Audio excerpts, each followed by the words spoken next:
ម៉ែមិនដែលស្អីខ្ញុំទេបងមិនដែលស្អីខ្ញុំទេហើយយល់ថាម៉េចនឹងហើយមានអារម្មណ៍ថាម៉េចនឹងហើយមានអារម្មណ៍ថាឯងសំណាងអី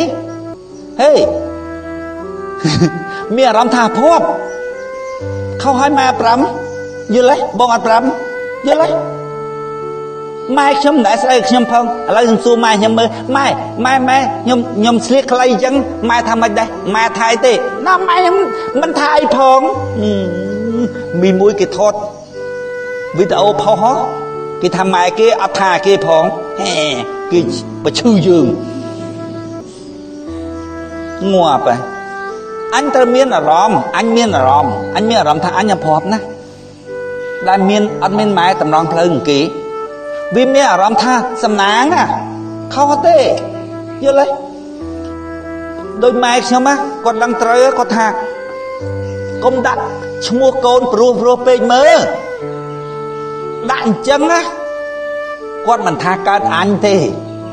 ខ្ញុំអត់មានលឺទេពាក្យកើតអញហ្នឹងគាត់ថាដាក់បច្ច័យវិចារអញ្ចឹងវាខូចក្មេងកុំដាក់ឈ្មោះវាល្អអញ្ចឹងគ្រាន់តែហៅញ៉ាំណាមិនបានផងម៉ែទៅហៅញ៉ាំហើយអីចឹងកូនអំពើពោះហ្នឹងខូចក្មេងឥឡូវវាកើតអញតែកើតអញខុសអញកើតតណ្ហាជាប់តែលោកីវល់យល់ទេតម្រើកូនតម្រើអីហ្នឹងម៉ែគាត់ថាហើយតម្រើកូនអញ្ចឹងងាប់កូនហើយណែគាត់ដឹងត្រូវឃើញទេដល់ពេលអាមនឹងមានអញវាដឹងថាម៉ែតម្រើអញ្ចឹងល្អសំណាងម៉ែតម្រើហ่ะអូសំណាងទេយល់ទេអត់សំណាងទេបើអាម្ចាស់ខ្លួននោះវាមានអារម្មណ៍សមាធិក៏មានអញវាមានអារម្មណ៍ថាអាភ័ព្វផុតឥឡូវហើយលោកីនឹងលោកីជំនុះនឹងផុតឥឡូវហើយ100ឆ្នាំទេអញថាយូរផង100ឆ្នាំហ្នឹងអាយុ100ឆ្នាំទេផុតលោកីភ្លឹបផុតលោកីជំនុះភ្លឹបទៅដល់លោកីជានរកជាប្រែតភ្លាម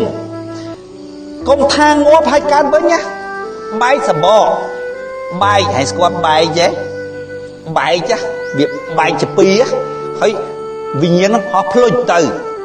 វិញ្ញាណដដែលនោះនរកប្រែតហើយគិតមើលមកផ្លែតមនុស្សហើយចុះរវល់អីរកស៊ីអីធ្វើអីរវល់ជាប់ហ្គេមលោកីរបស់មនុស្សហ្នឹងលាពុលយល់ទេដល់ទៅនរកប្រែតសោយទុកយូរហើយណៃថាឆ្លាតហើយថាវាសំណាងអីហ่ะឈួតយល់ទេអត់មានអារម្មណ៍ត្រូវអត់មានសមាធិអារម្មណ៍យល់ត្រូវអារម្មណ៍មានអារម្មណ៍ដែលហៅថាវិញ្ញាណដឹងគឺវិញ្ញាណដឹងជាអារម្មណ៍អត់មានអារម្មណ៍ត្រូវអារម្មណ៍ពាល់ត្រូវថាអត់សំណាងថាខុសថាភ័ព្វដែលម៉ែកាន់ជើងអញ្ចឹងវាទៅជាមានអារម្មណ៍ថាសំណាងអូឯងអត់មានអារម្មណ៍ថាសំណាងទេមានអារម្មណ៍ថាភ័ព្វ